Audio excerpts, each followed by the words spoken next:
Feliz sábado a todos, hermanos. Espero que todos estén teniendo un maravilloso día 49. Ya para mañana estamos listos para celebrar Pentecostés. El día de hoy es el día 49 en la cuenta y como ya mencionaba, el título de este mensaje es Trayendo fruto a madurez. Trayendo fruto a madurez, y vamos a estudiar bastantes cosas que tienen que ver con la primera cosecha, porque esta fiesta es la fiesta de los primeros frutos, es una fiesta de cosecha de los primeros frutos, como ya hablábamos la vez anterior.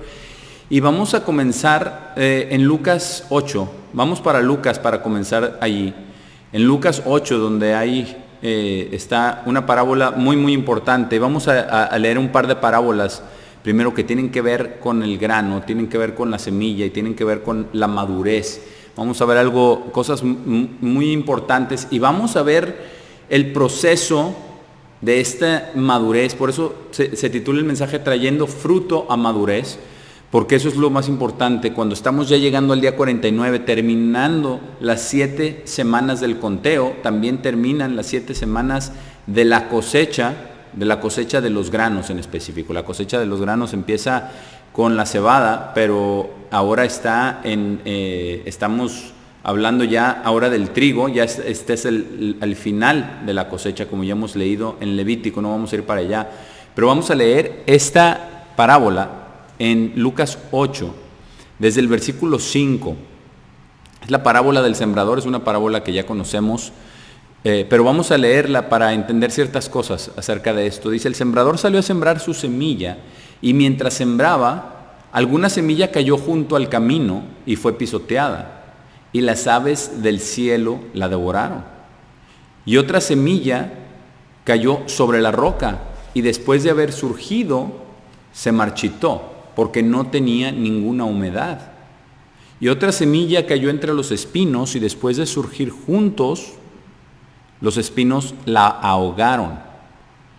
Y versículo 8 dice: y otra semilla cayó sobre la buena tierra, y después de surgir, produjo fruto, y dice 100 veces. Y cuando él dijo estas cosas, gritó en voz alta, diciendo: aquel quien tiene oídos para oír, oiga. Y esto es muy importante, que tenemos que tener oídos para oír. Y cuando oímos, no es solamente es oír, sino escuchar, entender. Y vamos a hablar un poquito acerca de la parábola del sembrador. Ya vimos que una semilla cayó junto al camino y fue pisoteada. Porque el camino era de tierra en esos tiempos, ¿verdad? Quizás de piedra, pero es muy duro, muy duro. Aunque fuera tierra, no es tierra de cultivo, es tierra de camino, donde pasaban todas las personas con sus carruajes. Y dice: y las aves del cielo la devoraron. O sea, esa palabra no fue implantada, no cayó junto al camino, entonces no entró, ¿verdad? La pisotearon, los pájaros la devoraron. Después dice: otra semilla cayó sobre la roca, después de haber surgido se marchitó, porque no tenía ninguna humedad. Estaba entre las rocas, tenía algo de humedad, brotó pronto por eso, pero ya no tenía demasiado, ¿verdad? No tenía ninguna humedad, ¿verdad? Y después dice: otra cayó entre espinos, y los espinos la ahogaron. Y luego va a explicar la parábola. Ya hemos visto la explicación, pero quiero que tengamos esto en mente. Dice: y otra semilla cayó sobre la buena tierra, y después de surgir, produjo fruto 100 veces. Y estamos hablando de trayendo fruto a madurez. Y trayendo fruto a madurez, dice que produjo fruto 100 veces, pero tiene que ser buena tierra. Y después de que Jesús da esta parábola, dice aquí que sus discípulos le preguntaron en el versículo 9, diciendo: ¿qué podrá ser esta parábola?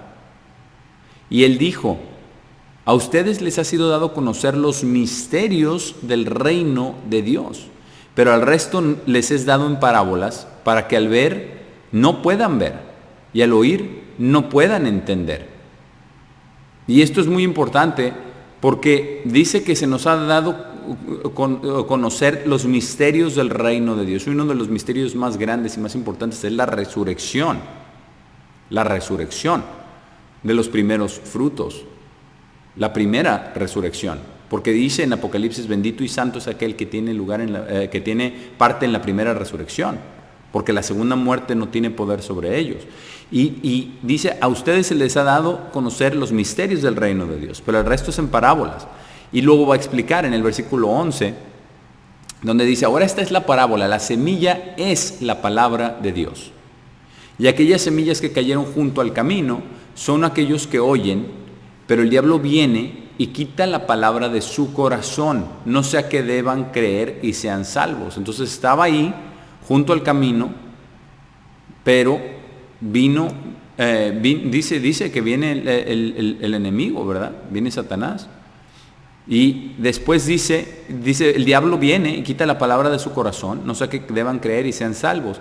Y aquellas semillas que cayeron sobre la roca son los que cuando oyen reciben la palabra con gozo, pero estos no tienen raíz. Quienes creen solo por un momento y en tiempo de prueba, es muy importante, en tiempo de prueba se apartan, porque ¿quién no quiere escuchar buenas noticias del reino de Dios? ¿Quién no quiere saber que Dios tiene un plan de salvación para toda la humanidad? ¿Quién no quiere saber estas cosas? Todos queremos saber, y son buenas nuevas, y todos las queremos.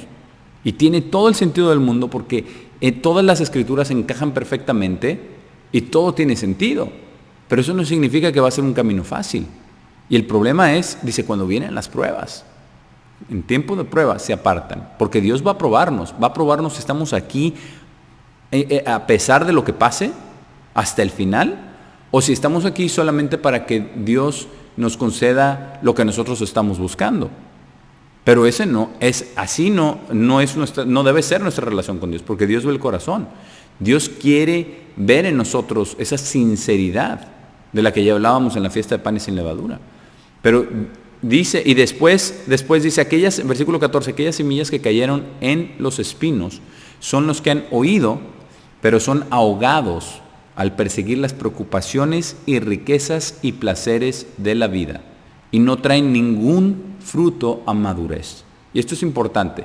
Esta es una advertencia para nosotros, que nuestro corazón no esté lleno de espinos, que no estemos pensando solamente en nuestras preocupaciones, riquezas y placeres, porque esto ocupa todo. Dice preocupaciones de la vida. Todos tenemos muchas preocupaciones, todos.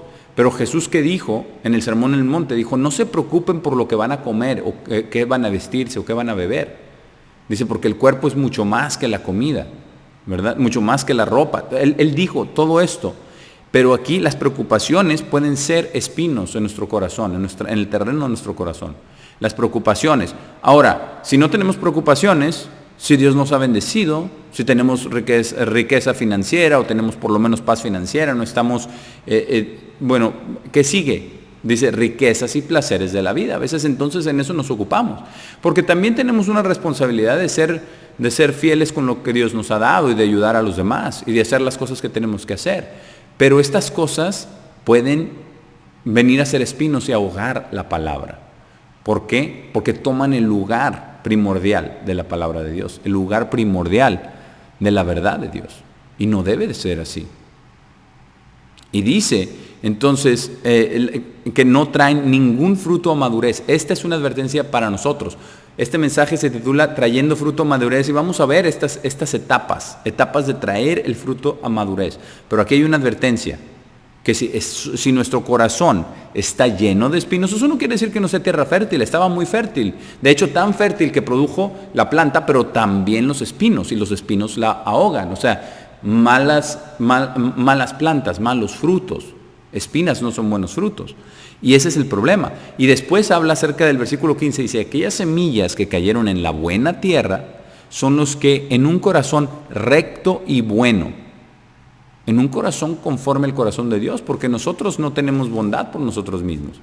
Es un corazón conforme a Dios, que Dios nos dé es su bondad, que Dios nos dé su rectitud. Dice, escuchan la palabra y la guardan. Y la guardan, y es muy importante esto de guardar, porque es guardarla ¿en dónde? En nuestro corazón, porque nuestro corazón es como tierra. Y dice, y dan a luz fruto con resistencia. ¿Por qué con resistencia? Porque, como ya vimos, ¿verdad?, acerca de los que cayeron en la piedra, en tiempo de prueba se apartan. Van a venir las pruebas. Tenemos que tener resistencia a largo plazo. No es solamente una prueba, van a ser muchas pruebas. Y vuelven, y vuelven, y vuelven. y luego vuelven otras o salen otras que son de otro tipo. Pero tenemos que dar a luz fruto con resistencia. Ahora vamos a Marcos 4 y versículo 26, porque en Marcos hay otra parábola que tiene que ver con el grano, tiene que ver con esto. Y vamos a ver lo que dice, porque es muy importante, tiene todo que ver con los primeros frutos, tiene todo que ver con el traer el fruto a madurez. Porque cuando estamos hablando de los primeros frutos es importante que tengamos en cuenta que los primeros frutos son grano, no son vegetales, no son frutas, no son las otras cosas que se cosechan después. Primero es el grano de la tierra, ¿verdad? Empieza con la cebada y luego los otros granos y luego el trigo. Entonces, estamos hablando de grano. La fiesta de los primeros frutos es de grano, no de los frutos de la cosecha al final del año. Ahora, en Marcos 4, versículo 26, Jesús dice esta parábola, entonces él dijo, el reino de Dios es comparado a esto. Es como si un hombre echara semilla sobre la tierra. Vamos a ver qué comparación hay con la parábola del sembrador que acabamos de leer. Y dice, y durmiera y se levantara noche y día, y la semilla brotara y creciera, pero él no sabe cómo. No sabe cómo. Así es el reino de Dios. Dice, porque la tierra produce fruto de sí misma, primero una hoja, luego una espiga, luego el grano completo en la espiga. Y aquí vamos a detenernos a analizar esto. Bueno, vamos a terminar de leer el siguiente versículo. Dice, cuando el grano está maduro, inmediatamente él mete la hoz porque la cosecha ha llegado. Estamos hablando de grano. Habla de una espiga, habla del grano maduro. Ese es el fruto es el grano. Ese es el fruto. Pero viene de la espiga. Primero una hoja, luego una espiga, luego el grano completo en la espiga. Entonces, estas tres cosas podemos aprender una lección muy, muy importante acerca de Pentecostés. Porque estas tres pueden representar estas etapas y estos significados de la fiesta de Pentecostés. Estas tres, primero una hoja. Entonces, ¿cómo comienza este proceso? Lo vamos a ver en cómo se cumple el significado de la fiesta de Pentecostés en tres diferentes maneras, en tres diferentes tiempos. Y dice, primero una hoja, y vamos a ver lo que dice acerca de esto. Lo primero que tenemos que entender acerca de Pentecostés es que es cuando se dio la ley desde el monte Sinaí. Todo empieza y está basado en la ley de Dios, en la ley de Dios. Y lo primero que tenemos que hacer es ser instruidos. No vamos a ir a Éxodo 20, pero sabemos que ahí están los 10 mandamientos, sabemos la historia que Dios les dijo, prepárense para el tercer día. Hemos visto el conteo, cómo ese tercer día era la fiesta de Pentecostés. Pero ahorita que estamos hablando acerca de este fruto, estamos hablando de los primeros frutos, nos está diciendo, nuestro Señor Jesucristo dice, es como, el reino de Dios es como esto. Ustedes no pueden entender, no pueden ver cómo crece, cómo produce la tierra. Y dice, la tierra produce de sí misma, pero no es la tierra en sí, la tierra sola no produce, tiene que tener la semilla, tiene que tener, como ya hablábamos, el material genético, que es el Espíritu Santo de Dios. Nuestro cuerpo es solamente el cascarón, como si fuera de esa semilla, y el material genético es lo que va a ser transformado a ese ser espiritual. Pero dice, la tierra produce fruto de sí misma, pero en etapas. Primero una hoja, que vamos a compararlo el día de hoy con la ley, o más bien el ser instruido. Tenemos que ser instruidos en las leyes de Dios, en todas las leyes de Dios, en la palabra de Dios. Vamos a Salmo 32. Salmo 32, para ver algo muy importante con respecto a la instrucción. Este es un salmo de David, quien fue instruido por Dios. Salmo 32, y vamos a comenzar en el versículo 8. Es importante que tengamos en cuenta que el primer significado, el primer gran cumplimiento y significado de este día es cuando se da la ley de Dios. Se da la ley de Dios. ¿Y para qué? Para ser instruidos. Esa es la base. Es como si fuera una hoja, porque de la hoja va a salir después la espiga y todo está sostenido por la ley de Dios. Y dice acá en el versículo 8, David dice, tú dijiste, hablando de Dios, te instruiré y te enseñaré en el camino que debes andar. Te aconsejaré, mi ojo estará sobre ti. No seas como el caballo o como la mula, los cuales no tienen entendimiento, los cuales deben ser enjaizados con cabestro y brida, de lo contrario no se acercan a ti. Dice, no sean tercos, déjense guiar, déjense ser instruidos. Bueno, le dice a David, ¿verdad? Un hombre conforme al corazón de Dios le dice esto, te instruiré personalmente. Y esto quiero que lo tomemos nosotros personalmente también. Dios también nos dice a nosotros, te instruiré personalmente. Te instruiré y te enseñaré en el camino que debes andar, porque Él nos llamó, porque Él nos dio de su Santo Espíritu, porque hemos comprobado que tenemos su Santo Espíritu, que vamos a hablar un poquito más adelante. Es el segundo cumplimiento de la fiesta de Pentecostés. Pero el día de hoy estamos hablando primeramente de la base, el fundamento. Dios no nos va a dar su Espíritu si no lo obedecemos, y no lo vamos a obedecer si no sabemos ni siquiera qué es lo que tenemos que obedecer. Tenemos que saber cuáles son esas leyes y mandamientos, estatutos y ordenanzas de Dios, para hacerlas, para amarlas, porque Dios sabe que las leyes de Dios transforman nuestro corazón y nuestra mente. Dios lo sabe, lo hizo todo con ese propósito y Él quiere instruirnos. Vamos a Deuteronomio 4, porque se los dijo precisamente de esta manera en Deuteronomio 4 al pueblo de Israel. Deuteronomio 4, vamos a comenzar en el versículo 5. Porque es maravilloso cuando entendemos el significado profundo de la fiesta de Pentecostés. Y ahora estamos hablando de trayendo fruto a madurez, pero tenemos que empezar por el principio, que Dios nos enseña primeramente lo básico y todas sus leyes. Todos esos son el fundamento, pero no termina ahí. Deuteronomio 4, versículo 5, donde Moisés le dice al pueblo de Israel, le dice, he aquí, les he enseñado estatutos y juicios, incluso como el Señor mi Dios me ordenó. De modo que ustedes deberían hacer así en la tierra donde van a poseerla. Y los guardarán. ¿Qué acabamos de ver?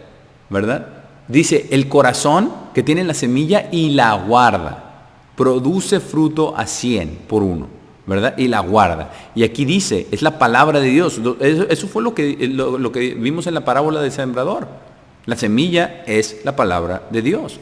Y aquí están todos los mandamientos, los estatutos y juicios. Dice, los guardarán y harán. Ahí vemos la relación de guardar la palabra de Dios, que es como esa semilla dentro de nosotros. Dice, los guardarán y harán. No solamente guardarlos, sí me acuerdo, me los memorizo. No, hay que hacerlos.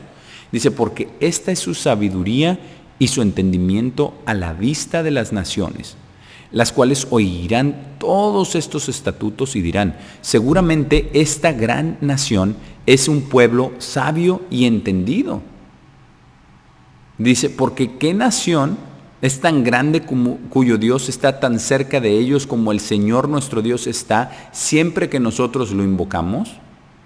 ¿Y qué gran nación tiene estatutos y juicios que son tan justos como toda esta ley, la cual coloco delante de ustedes hoy? Haz estas preguntas porque es maravilloso lo que Dios le reveló a Moisés para que diera al pueblo de Israel. Todos los estatutos, enseñanzas y decretos se los dio. Pero vemos aquí que dice, esta es la sabiduría. La sabiduría, porque ¿qué nación hay?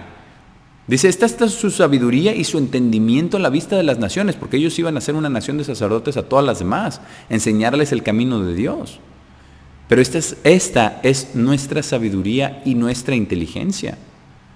Nuestra sabiduría está basada en las leyes y mandamientos de Dios, y no solamente los del Antiguo Testamento, sino los del Nuevo Testamento también, añadidos, no en lugar de, sino además de.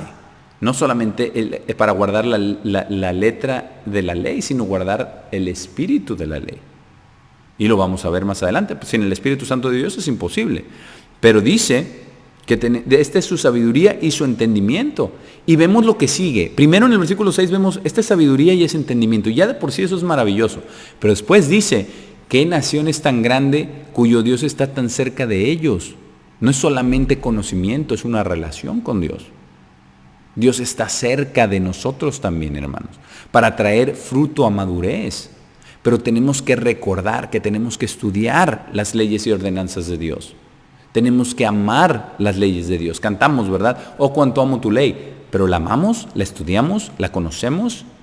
Si alguien nos pregunta algo acerca de las leyes de Dios, que el día de hoy, en una sociedad que no es una teocracia como lo era el pueblo de Israel, pueden sonar abusivas o injustas, pero no lo son.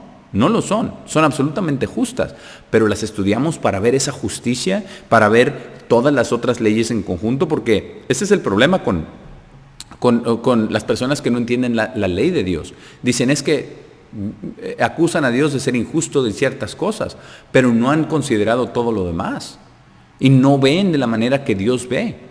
Como dice en Isaías, ¿verdad? Mis pensamientos no son sus pensamientos, ni mis caminos sus caminos. Pero dice que esta es nuestra sabiduría, nuestra inteligencia, nuestro entendimiento. Y acá dice, porque no hay un Dios que sea tan grande como Dios. Está cerca y tan cerca de nosotros. Y dice, ¿qué nación tiene estos estatutos y juicios que son tan justos como toda esta ley? Pero no hay que olvidarse de partes. Si uno solamente ve una sola ley, puede uno considerar, pero ¿cómo es esto justo? ¿Cómo es esto correcto? Pero esa es a la lógica humana. Y ese es con un pensamiento humano. No es el pensamiento de Dios. Pero si nosotros aprendemos la ley, estudiamos la ley, amamos la ley y vivimos la ley, Dios nos va a llevar al siguiente paso de este proceso de traer fruto a madurez. Lo primero es una hoja, como ya estamos aprendiendo. Vamos al Salmo 1, porque no es solamente, bueno, voy a leer la ley o voy a aprenderme los 10 mandamientos. No, tenemos que ponerlos en práctica.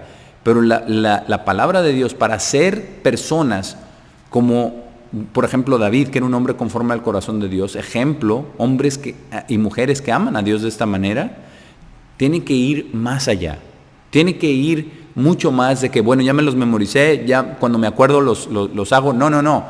La palabra de Dios nos indica que hay mucho más que podemos hacer. En el Salmo 1 dice, versículo 1, bendito es el hombre que no camina en el consejo de los malvados, ni se para en el camino de pecadores, ni se sienta en la silla del escarnecedor. Lo primero es alejarnos de la maldad, o empezar a odiar la maldad, alejarnos, no andar con malas compañías, porque hemos visto muchas personas que tienen muy buenas intenciones, pero con malas compañías se corrompen, y esa ley es una ley espiritual, no puede ser quebrantada. Nadie que esté buscando a Dios y que tenga un corazón sincero va a cambiar a una persona malvada, o a un pecador, a uno que esté en la silla del escarnecedor. No, la persona con el Espíritu Santo de Dios o la persona con buen corazón no va a cambiar a la persona mala. Es al revés, siempre es al revés, es una ley. Por eso aquí la palabra de Dios nos advierte que veamos con quién andamos. Y dice en el versículo 2, sino que su deleite, no dice solamente su memorización o su acción, no, dice su deleite está en la ley del Señor. Ni en su ley medita día y noche. Día y noche. El deleite y la meditación todo el tiempo. Eso es lo que dice aquí. Ese es el estándar. Eso es a lo que podemos nosotros aspirar a llegar. A que nosotros, nuestro deleite esté en la ley de Dios, en la palabra de Dios, en todos los mandamientos de Dios. Y tenemos que ser nosotros instruidos. Eso es lo que estamos hablando. La primera fase de este crecimiento de la planta, del trigo, no es fruto, es una hoja. Es una hoja, y esto tiene que ver todo con el ser instruido y con el hacer. Hacer. Obras, hechos basados en la ley de Dios. Vamos a Mateo 5, al Sermón del Monte, y vamos a ver cómo en Mateo 5, Jesús dice muchas cosas maravillosas que están en diferentes partes de este capítulo, que tienen todo que ver con el significado de la fiesta de Pentecostés. Es maravilloso ver esto porque lo vamos a ver y lo vemos en pasos. Lo primero de lo que estamos hablando es de esta hoja. Después vamos a hablar de la espiga y después, ¿verdad?, del grano. Primero habla acerca de esta hoja y estamos hablando de la ley de Dios, el primer cumplimiento de la fiesta de Pentecostés cuando la ley fue dada al pueblo de Israel. Se trata de ser instruidos en la ley de Dios para hacerlo. Mateo 5, versículo 1.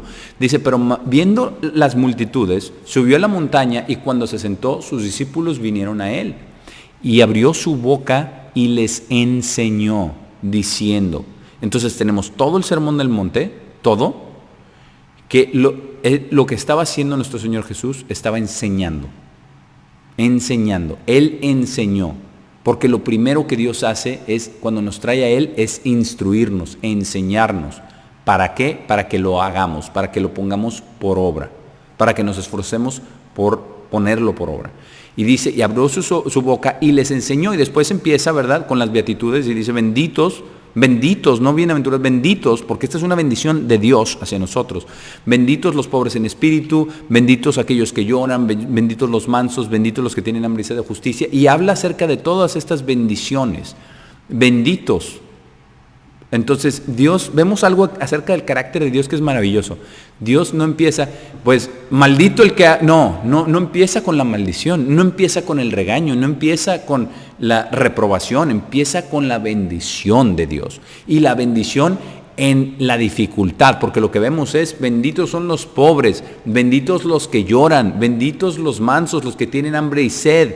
O sea, estamos viendo que en nuestra necesidad, en nuestra pobreza, en nuestra maldad, Dios nos manda bendición.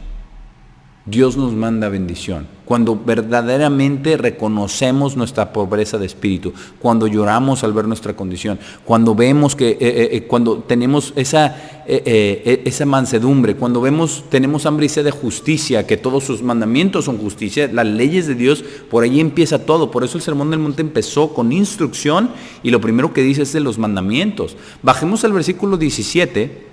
Porque después de las bendiciones que da, no tenemos tiempo de leerlas todas y de estudiarlas todas, pero habla acerca de todas estas bendiciones, incluso en la aflicción, cuando nos reprochen, ¿verdad?, cuando seamos perseguidos, benditos, en todo eso somos benditos.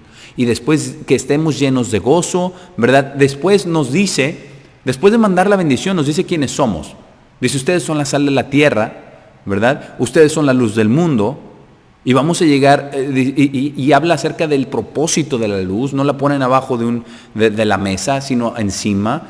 Entonces, vemos cómo Jesús instruía con bendición, después diciéndonos a todos lo que somos y nuestro propósito. Y después de todo esto, empieza, ¿verdad?, en el versículo 17, cuando primero son las bienaventuranzas y después la explicación de quiénes somos. La enseñanza realmente comienza en el 17, aunque todo lo demás obviamente aprendemos mucho de ello, pero la instrucción específica dice en el versículo 17, no piensen que he venido a abolir la ley o los profetas. Empieza por ahí. No piensen que he venido a abolir la ley o los profetas. No vine a abolir sino a cumplir, a llenar a su máxima expresión. Porque verdaderamente les digo, hasta que el cielo y la tierra pasen, una jota o una tilde en ninguna forma pasará de la ley hasta que todo haya sido cumplido. Por tanto, cualquiera que rompa uno de estos mandamientos menores, porque todo empieza por los mandamientos menores, y yo me pregunto cuál es uno de los mandamientos menores, pero dice, y enseña a los hombres así, será llamado menor en el reino del cielo. Pero cualquiera que los practique y enseñe, este será llamado grande en el reino del cielo. Entonces, lo primero en lo que empieza es la instrucción y los mandamientos, y yo no vine a abolir, vine a llenarlos a su máxima expresión. Eso es lo que significa cumplir. No cumplir por ustedes. No dicen, no, yo ya los hice para que ustedes no tengan que hacer nada. No. Si no, no tendría sentido el versículo 20, dice, porque yo les digo, a menos que su justicia exceda la justicia de los escribas y los fariseos, no hay forma que ustedes entren en el reino del cielo. No hay forma. ¿Por qué? Porque nuestra justicia no puede exceder la justicia de los escribas y los fariseos, a menos que tengamos la justicia de Cristo en nosotros. Y la justicia de Cristo es a través de su sangre, de su sacrificio, de su amor, de su bondad. Eso es lo que tenemos nosotros que tener y que buscar.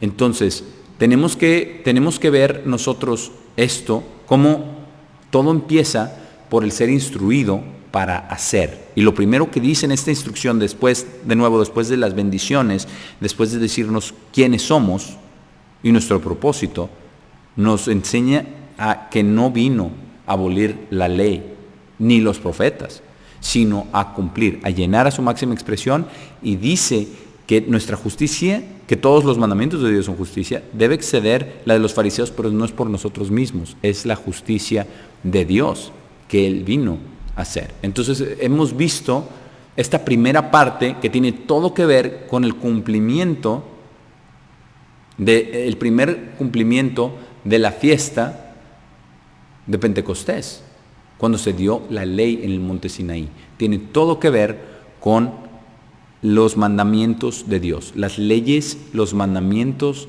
de Dios. Ahora vamos a ver de nuevo en donde estábamos en Marcos 4, porque dice primero una hoja. Lo voy a leer brevemente, no tienen que ir ahí, solamente lo voy a leer para recordar lo que dice, porque este es el misterio del que estamos estudiando. Una persona no sabe cómo crece, echa la semilla y no sabe cómo ese ADN genera la planta y empieza a producir una hoja. Y después, lo que sigue aquí en Marcos 4, donde estábamos leyendo, ¿verdad? El versículo, y dice, y durmiera el que planta y se levanta día y noche, la semilla brota, pero no sabe cómo está sucediendo esto. Dice, primero una hoja, luego una espiga. Ya vimos que la hoja lo podemos comparar con la ley de Dios, que fue dada en Pentecostés, con el ser instruidos para hacer. Ahora vamos a ir a la segunda fase, que es una espiga, porque dice primero una hoja, luego una espiga. Sale la espiga y entonces la espiga es muy importante, porque la espiga es donde se va a generar el grano, donde se va a generar ese grano que es el fruto. Esos son los primeros frutos. Los primeros frutos son grano, no son de la cosecha tardía, no son verduras, no son frutas, no son nada de eso, son granos. Pero tenemos una espiga. ¿A qué comparamos esto? ¿Cuál es el segundo cumplimiento de la fiesta de Pentecostés? Es el Espíritu Santo, cuando Dios dio el Espíritu Santo. No vamos a ir a Hechos 2, ya lo hemos leído varias veces y lo vamos a leer mañana también, en la fiesta de Pentecostés, pero el Espíritu Santo de Dios es el cumplimiento, se dio en el día de Pentecostés, en el día 50, cuando estaban todos juntos. Ahora, esto tiene todo que ver con nuestra manera de pensar, porque no vamos a ir allá, solamente lo voy a dar como referencia, y a lo mejor en su versión no está así, pero en la versión fiel, en Proverbios 23:7, hablando de aquel que tiene un ojo malvado, dice, porque como piensa en su corazón, así es él. Así dice, cuando un hombre malvado está engañando a otra persona y le dice, ven, siéntate, come conmigo y todo, pero dice, no te sientes a la mesa de un malvado. Le dice, porque como piensa en su corazón, así es él. Y esa es una verdad que aplica a todos los seres humanos. Como pensamos en nuestro corazón, así somos. Así somos. Si pensamos maldad y hablamos cosas bonitas, se nos llama hipócritas. Si hablamos cosas maravillosas y de un corazón bueno, sabemos, entonces Dios nos está dando esa bondad en el corazón, de Él, no nuestra. Pero dice, que acabamos de leer, ¿verdad? En el Salmo 1, su deleite está en la ley de Dios, en ella medita de día y de noche, porque de la abundancia del corazón habla la boca. Entonces, como nosotros pensamos en nuestro corazón, así somos. Eso es lo que dicen en Proverbios 23:7. Entonces, ya vimos la primera parte de la hoja, se trata de hacer, de ser instruidos en las leyes de Dios y hacer. Ahora, ya no es solamente hacer. En la segunda fase, cuando Dios da el Espíritu Santo, en el segundo cumplimiento de la fiesta de Pentecostés, Dios da el entendimiento, Dios da el Espíritu Santo para que ya no sean solamente acciones por fuera, para que sea nuestro pensamiento, que pensemos en la ley de Dios, que meditemos en ella, que pensemos en hacer el bien. Vamos a volver a Mateo 5 donde nos quedamos, porque vamos a ver que eso es exactamente lo que instruye nuestro Señor Jesucristo. Donde nos quedamos, terminamos hasta el versículo 20, vamos a seguir leyendo ahora en el versículo 21, porque con el Espíritu Santo Dios quiere que pensemos. Entonces, ¿y el Espíritu Santo qué es? El Espíritu, al final de cuentas, es aire. Así es la palabra, ¿verdad? Tanto en el hebreo como en el griego. Aire, pneuma o ruach, significa aire. Así es el Espíritu. Entonces, por el Espíritu Santo somos inspirados. Con el Espíritu Santo, inspirados al amor de Dios, a la obediencia, a las buenas obras. Y lo que nos dice nuestro Señor Jesucristo aquí en Mateo 5:21 tiene todo que ver con eso. Esto es la espiga. La espiga es nuestro pensamiento. Ya vimos, lo primero es ser instruidos para hacer la ley de Dios. Ahora somos inspirados para pensar de manera diferente. Versículo 21. Ustedes han escuchado que fue dicho a aquellos en tiempos antiguos: no cometerán asesinato, pero cualquiera que cometa asesinato estará sujeto a juicio. Pero yo les digo, lo está engrandeciendo la ley, la está magnificando, así es como la está cumpliendo. Dice, pero yo les digo, todo aquel que esté enojado con su hermano sin causa estará sujeto a juicio. Ahora, ustedes han escuchado este dicho: cualquiera que diga a su hermano raca estará sujeto al juicio del consejo. Pero yo les digo, cualquiera que diga tú tonto estará sujeto al fuego del Gehenna. Por esta razón, si traen su regalo al altar y allí recuerdan que su hermano tiene algo en contra suya, dejen su regalo allí delante del altar y vayan por su camino. Primero sean reconciliados con su hermano y luego vengan y ofrezcan su regalo. Dios ya no quiere solamente lo exterior, como cuando venían al templo y traían su sacrificio para el perdón de los pecados. Ahora, con el Espíritu Santo de Dios, Dios requiere que tengamos el amor en nuestro corazón, que nos reconciliemos con nuestro prójimo, que nuestros pensamientos estén libres de acusación o de culpa. Eso es lo que Dios quiere. Dios quiere que vayamos y nos reconciliemos con nuestro hermano antes de traer nuestro regalo al altar, porque esto se trata de pensamiento, esto se trata de ser inspirados por el Espíritu Santo, inspirados al amor, inspirados a la reconciliación, a no ser hipócritas, a no venir con una cara bonita al servicio y no, qué bien, que todo, pero acá tengo algo contra mi hermano. No debemos ser así. Lo que nos hayan hecho tenemos que perdonar. Aunque no nos pidan perdón, tenemos que perdonar. Y lo que hayamos hecho nosotros, tenemos que pedir perdón. Esto es lo que representa el Espíritu Santo, la segunda fase de este crecimiento del grano, de traer fruto a la madurez. No es solamente hacer, ahora es pensar. Como piensa un hombre en su corazón, así es él.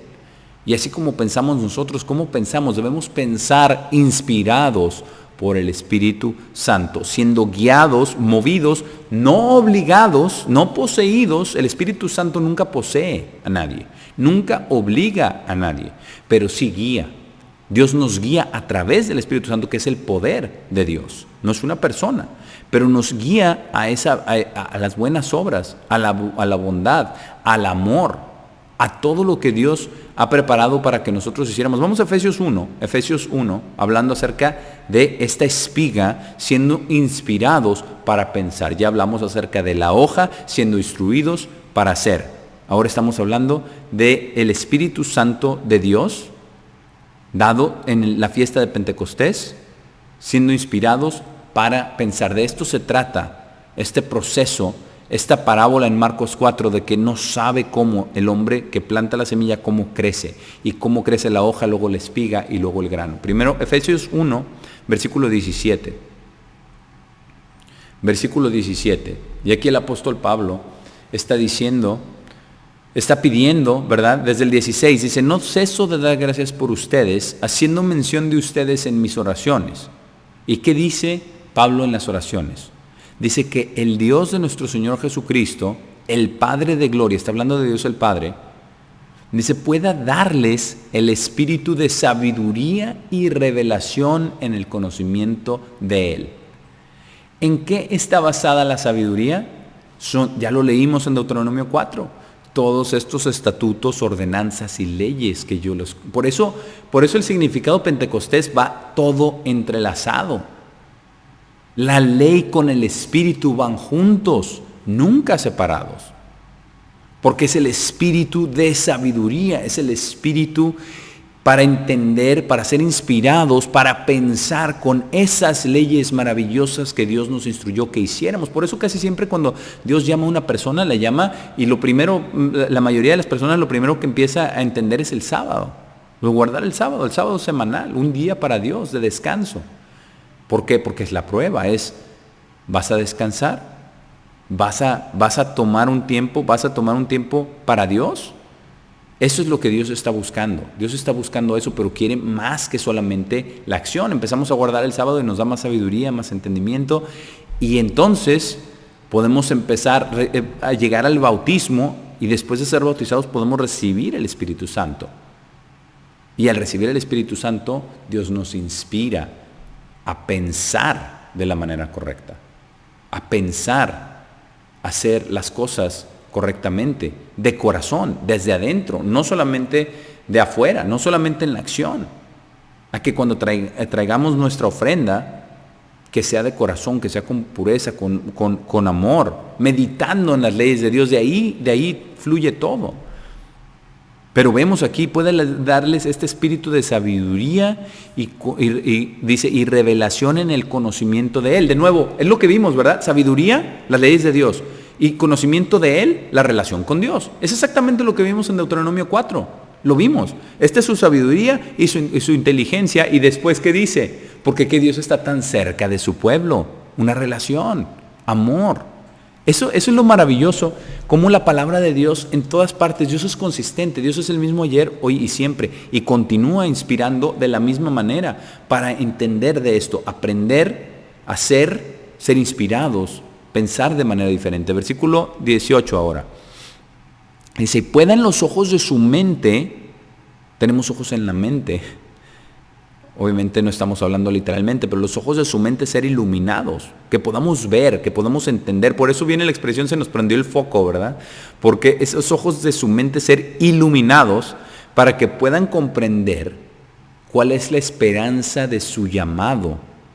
Y la esperanza de nuestro llamado ya lo sabemos y lo vamos a ver un poquito más adelante, porque es el significado de esta fiesta de Pentecostés que vamos a celebrar mañana. Estamos hablando de trayendo el fruto a madurez, pero tenemos que entender las bases y cómo crece esta espiga, esta planta, para traer el grano del trigo. Dice, ¿cuál es la esperanza de su llamado? La resurrección. Dice, ¿cuál es la riqueza de la gloria de su herencia en los santos? La riqueza de la gloria de su herencia es la resurrección, la gloria de ser seres espirituales en la familia de Dios, nacidos en la familia de Dios. El único nacido de entre los muertos es Jesús hasta el día de hoy. Pero que podamos entender cuál es la riqueza de su gloria. Imagínense el amor, la ternura, el poder, la gloria de Dios en nosotros, no para gloriarnos, sino para glorificarlo a Él, que fue lo que hizo nuestro Señor Jesucristo. Y dice, ¿cuál es la excesiva grandeza de su poder hacia nosotros que creemos, de acuerdo al trabajo interno de su enorme poder? ¿Cuál es este enorme poder? Es el Espíritu Santo de Dios. Por eso estamos comparando la espiga con el Espíritu Santo de Dios. Porque sin el Espíritu Santo de Dios no podemos dar fruto. No podemos dar fruto. Y dice, este trabajo interno de su poder, el cual Él forjó en Cristo, aquí se nos explica claramente, cuando lo levantó de los muertos y lo colocó a su mano derecha en los lugares celestiales, cuando la gavilla mecida, la primera gavilla, fue aceptada de Dios el Padre, y le dijo a su Hijo Jesucristo, amado, siéntate a mi diestra, hasta que haga tus enemigos como tu taburete. ¿Verdad? Eso es lo que por eso dijo nuestro Señor Jesucristo que era bueno que Él se fuera para poder enviar al Espíritu Santo. Él tenía que ser primero aceptado, y es ese poder que forjó en Cristo cuando lo levantó y lo colocó a su mano derecha, y en la fiesta de Pentecostés lo dio a su pueblo. Y dice, muy por encima de todo principado y autoridad y poder y señorío y de todo nombre que es nombrado, no solo en esta era, sino también en la era por venir. Dice, porque Él ha subordinado todas las cosas bajo sus pies y le ha dado ser cabeza sobre todas las cosas a la iglesia, la cual es su cuerpo. Nosotros somos el cuerpo de Cristo y Cristo es la cabeza de la iglesia. Dice, la cual es su cuerpo, la plenitud de Él, porque Él quiere vivir en nosotros. Pero para ser manifestado toda la gloria y toda la honra y todo el honor y todo el amor y toda la ternura y la paciencia y la compasión, toma a todos nosotros, todos los talentos y bondades y el amor que ha puesto en todos nosotros a través de su Espíritu, a través de su Espíritu. Vamos a tomar una pausa y ya volvemos con la segunda parte de este mensaje de trayendo fruto a madurez.